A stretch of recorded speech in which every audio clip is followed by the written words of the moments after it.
Shalom, Laha Alahayim, peace to the gods, Nawathan, Kal, Halalimla, Yahweh, Bahasham, Yahweh Shai, Bahasham, Racha HaKodash, giving all praises to Yahweh, in the name Yahweh Shai, in the name of the Holy Spirit, double honors unto the elder apostles, the elder bishops, and the heads and elders of all the camps of Great Millstone GMS who do well, who have learned this 100% truth from, who are the true leaders of all Israel, Yasha Allah today. Peace, blessings, and salutations to the Bayat, the Wada, the house of David, those predestined spirits of election, scattered abroad, starting with the governing body in the kingdom to come, the 144,000, 12,000 men, prophets of each tribe of Israel, as well as the innumerable multitude, the remnant of the hopeful elect scattered abroad. It's your brother Tazapanya of the Great Millstone, Washington, D.C. camp, Adawan Ratazah.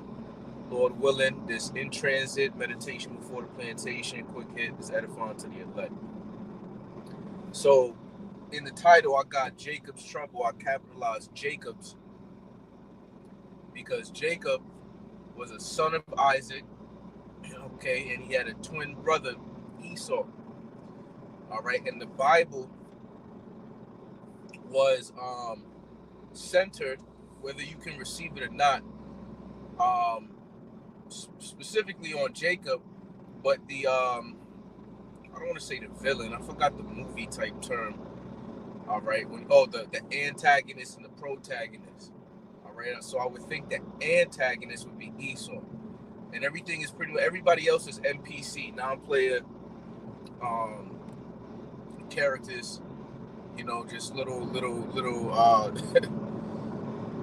how would you put it, computer generated little algorithms and patterns that they just go over and over. It has nothing to do, let's say, with what the main plot of the video game or the movie or whatever, extras, so to speak. The Lord talks about the other nations, how he likens them unto a drop of a bucket, basically negligible. He likens them unto spittle, as far as the other people that come out of Adam. It's written in the book of Isaiah, in the book of 2nd Esdras. All right, so you have three categories, all right, of human beings in the scriptures. Okay, the sons of God, the sons of men, and the sons of the wicked. All right. When you go back into Genesis, all right, the sons of men, I mean, all humans were created at the same time if you had the right understanding. All creation came up out of the that walketh on the ground, so to speak, came up out of the waters, including man, male and female. He created them, and then he took one person out, which was Adam, and gave him the breath of life, which is wisdom, knowledge, and understanding. It was the oral law, you know what I'm saying, on how to live life righteously and to rule over everything that he saw, man. So he was like the first high priest, the first king of the earth, okay? And from thence is how you started the sons of God lineage, okay? And then through his sons, Cain and Abel. That's where Seth was supposed. Abel was supposed to be the continuation of the sons of God lineage, but Cain slew Abel. Cain was the beginning of the sons of wicked lineage, okay? And everybody else was basically the son. And we're now, to skip forward, we're here today on the same level. All right, so the sons of God's lineage is now known, all right, through genealogy as the Hebrew Israelites, the chosen people of the Most High. All right, and then now Esau and his lineage, the Edomites, are the sons of the wicked. All right, and then the rest of the nations, the Moabites, Ammonites, all the Hamites, all the Japhites, Ishmaelites, so on and so forth. All of those is just negligible sons of men. Okay, hey, and Yahweh Shem Yahushua Barakatam to everybody tuning in. Shamar Kakadash. All right. Lord willing, again, this is edifying. So, when we understand the history so that we can know the mystery, like our apostles say, specifically Elder Apostle Gabar, all right, you have to know the history to understand the mystery of what? Dealing with these prophecies, because they wasn't given to everybody, but they was given unto you, aka the hopeful elect, the true disciples, pupils, disciplinaries of Yahweh Shai, who the world intimately calls Jesus Christ. Okay, so we are on a higher vibration and frequency just because we was given this gift of faith, man. So when we looking into the story, with Jacob and Esau and how their father died, and Esau didn't get, the birthright, and Jacob, supplanted him, but it was all through, prophecy and the spirit of the Lord, because he was going to get it anyway. What's the name? He sought it carefully with tears, but didn't receive nothing. The blessing he got was of the sword and the fatness of the earth, which you see now. He got the kingdom. He owns the earth. Job 9:24. The earth has been given into the hand of the wicked. All right. So he wanted to slay Jacob when his father died. Okay. Because somehow after the fact, he had a fake moment of clarity on that he made a stupid mistake carnally, but it was already in him. You can't make something that the Lord made crooked straight, man. So he sold his birthright for a morsel of meat. Ain't nobody more profane or wicked than Esau, as it says in the book of Hebrews. All right. So the inheritance, the everything that is on a way greater magnitude and value, he only sold for for a dinner plate. You know what I'm saying? Showing you that he didn't really one, have faith, and two, consider the greatness and the splendor of what the Lord gives, man. He counted it as nothing. Therefore, the Lord count him as nothing. The wicked, less than the wicked. Less than nothing, so to speak.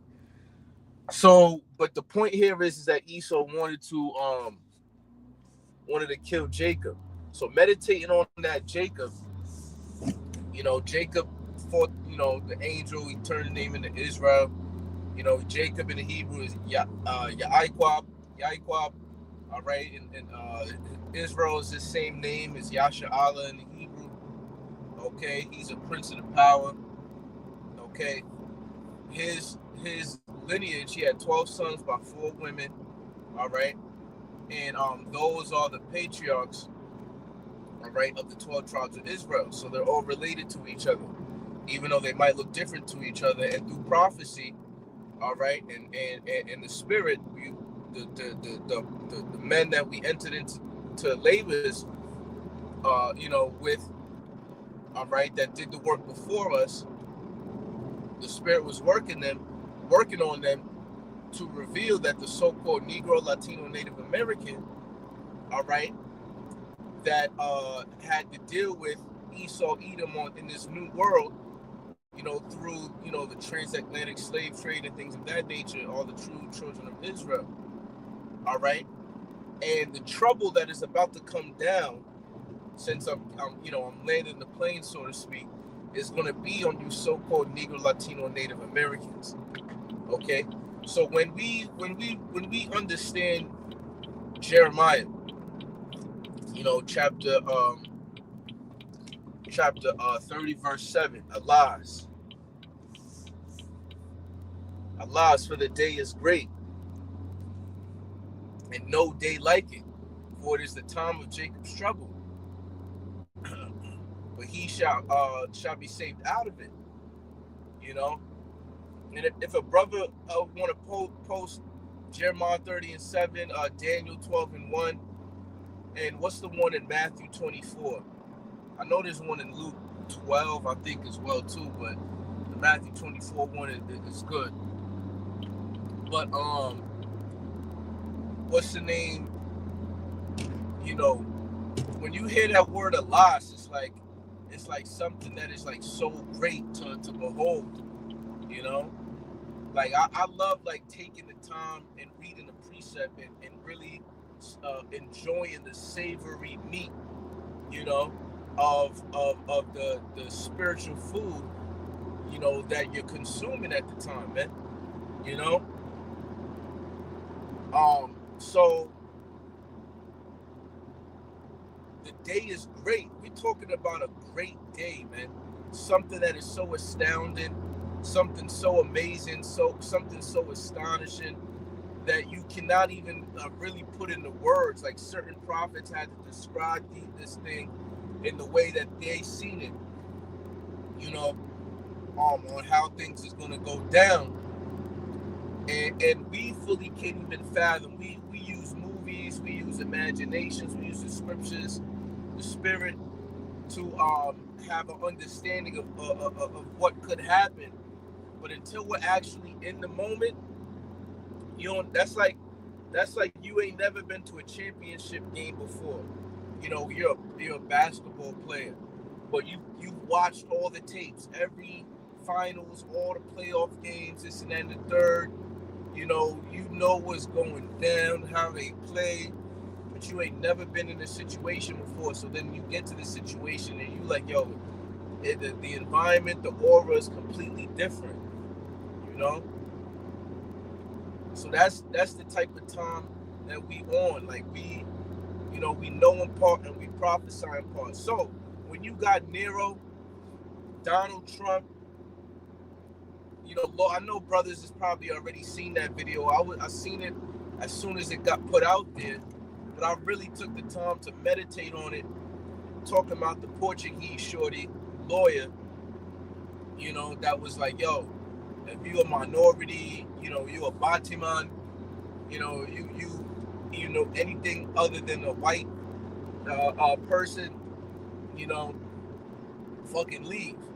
Now, you know, people always say this type of thing, you know what I mean? As if one, leaving America is going to solve your problems, when we already came to the conclusion according to the scriptures. Because yeah, Jacob's trouble, but you know, shit, America's going to be destroyed by missiles. There is no way out of America.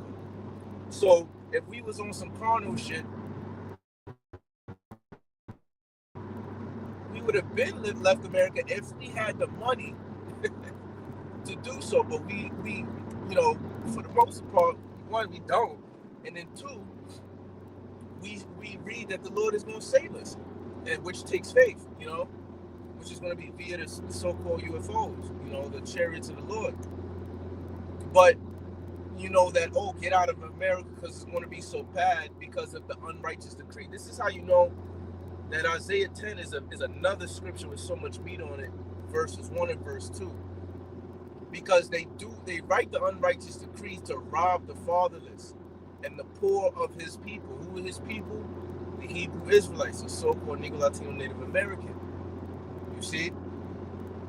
So you are writing laws that is basically getting to a point where you want to make America Edomite again, you know, and that is pretty much coming at you tribes. And we've been hearing this. I've been hearing this since I woke up into the truth. Elder Apostle Hall and the rest of the apostles and the bishops. You know, you gonna see Esau show his horns, man. You gonna see the self-proclaimed white man show his horns in your generation, man. You know? So we talking about, what does that mean? It's a euphemism to say that he's going to manifest into what we're telling you, that the so-called white man is the devil that the Bible speaks of. And he's going to show you that he's a devil in the sense of how violent and how vicious and how much of a perpetual hatred he has towards you so-called blacks, Hispanics, and indigenous people, man. You know? He's been setting the stage up, and ultimately it's of the Lord, because in Psalms, David understood that the wicked was the Lord's sword, man. You know? So, yeah, Esau hates us, you know, but it's the Lord that has a problem with you tribes, because the Lord really loves you. So look at the dichotomy there, right? It's the Lord doing it, but he loves you, but he's using Esau to judge you, but Esau hates you. You know, and the reason why I say that is because Malachi chapter 1, verses, I think, 1 and 2. All right? You know, Israel said, wherein hast thou loved us? And he said, the Most High was like, what? I have loved you and hated Esau. That's enough right there. I rejected him. You know? So just because you going through, you know, trials and things of that nature, that you brought that upon your own head. You agreed to do this and that and the third. You didn't do it, so now you're facing the other consequences. You know? So we're getting a retaliation, so to speak, from Esau, from somebody that truly hates us, because there's not only is he being used, but he has not an ulterior motive, but his main motive behind it, which is trying to usurp back into that birthright. You know, which, you know, he's trying to, you know, basically, you know, destroy us as a nation. You know, so when we talking about how the unrighteous decrees, you know, is set up, they've written, prescribed, you know, grievousness upon their hearts and shit like that, you know, it's going to get to the point. It's going to get to the point. All right, Salakia. There's a little bit of traffic here trying to get off on this exit, man.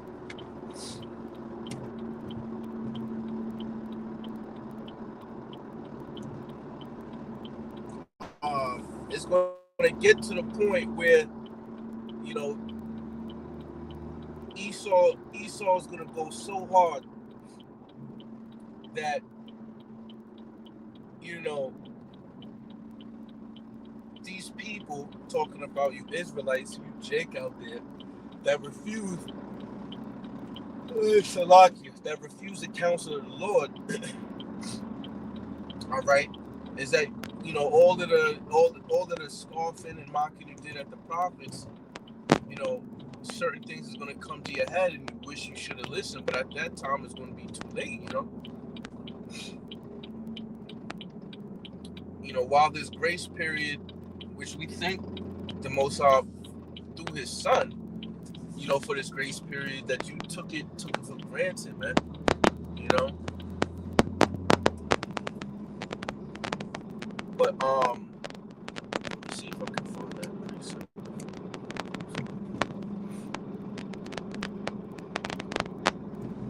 Right, so in Daniel 12:1, right, and at that time shall Michael stand. So it's gonna get to the point where divine intervention has to come down. We talking about, in China, they already got AI robot police, man. You can't fucking negotiate with no fucking robot, bro. You know? We see little pockets of drones, you know, a hive of drones in the sky and being used for military purposes. You know? We've talked about the mercenaries and people that's getting paid, the kill teams and this and that and the third of other nations that's going to be used. We're talking about, you know, sleeper cells. We're talking about psychotic mental health, serial unalivers, and grapists, you know, that is going to be on the streets. And this is just people, not even get into the beasts and natural disasters and, you know, just things of that. The scriptures say men's hearts are going to be failing for fear. that means a complete shutdown in the mind. Like like niggas is gonna go straight retarded and then just gonna be a walking vegetable and gonna get popped. You feel me? Like in whatever way that you can think of. This thing is deep, man. And then you have even camps at one point in time, like IUIC, saying that there is no Jacob's trouble, or we are in Jacob's trouble from since slavery times. Like so you got a lot of false doctrines out there. You know, it says the great prince which standeth for the children of thy people, and this is Michael is like the archangel of like war, man. You know, and there shall be a time of trouble such as never was since there was a nation. So any bad time that you can account in history is going to be worse than that, man. You know, Khan. Oh, this is a good one in the NLT. The brother from GMS Memphis who died 777. Shalom. In all history, there has never been such a time of terror. See, when the scriptures in Isaiah says meditate on terror, that's in all possible ways. You know, obviously, in what you're gonna do unto the heathen and the Edomites in the kingdom. But before the kingdom come, in Acts it says, through much tribulation shall we enter into the kingdom of the Most High. You know, so we're dealing with the King of Terrors, which is his title. Yahweh's title, according to the book of Job. You know, so king meaning he reigns over all the terrible things that happen upon the earth. So this is going to be a time of terror. That means that he's the one that's doing this. In Psalms it says, the issues of death belongeth to the Lord. You know, so how you die, the way you die, everything on some final destination that just came out, that type of shit, man. You know, it says, it will be a time of trouble for my people, Israel. Yet in the end, they will be saved. And that day is talking about the elect of Israel, because they follow the voice of the Lamb, whithersoever he goeth, man. You know? Because literally we're going to have to be walking by faith and not by sight, because our sight is going to be completely thrown off by everything that we see. I ain't even talk about AI and the deep fakes and things of that nature. It's so crazy. We grew up watching, Terminator and Skynet, these type of things, and we literally, and then we know it. Anything that they put in the movies, they done been had 20, 30, 40 years ago. So we're literally at a point where this technology and Esau and it's got it. That's why the brother Doctor posted that the days have to be shortened, man, or no flesh gonna be saved. And the days be seeming long and dragging, especially at the plantation. But for the most part, the days is kind of just hurrying up. Is rushing through them. Because we waiting to get out of here, man, for real.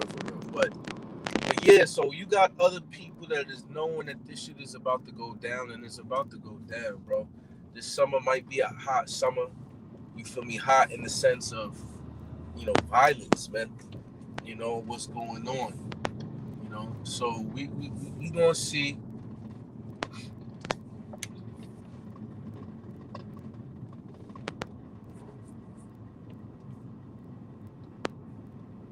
We're gonna see what's going on, man. But yeah, this trouble's for Jacob. Now, of course, other people gonna go through it as well as like collateral. You know what I mean? But the main target here is Jacob. But if we do believe Nero, Trump is gonna be the one. All right, to usher in MOTB and World War III, Lord willing, because we want righteousness to dwell on the earth, man. So with that, man, I'm gonna give all praises, honor, and glory unto Yahweh, Ba'ashem Yahushua, Ba'ashem Kadash, Barakatah Yahweh, Barakatah Yahushua, Ba'ashem Kadash. On to the next one, Shalom.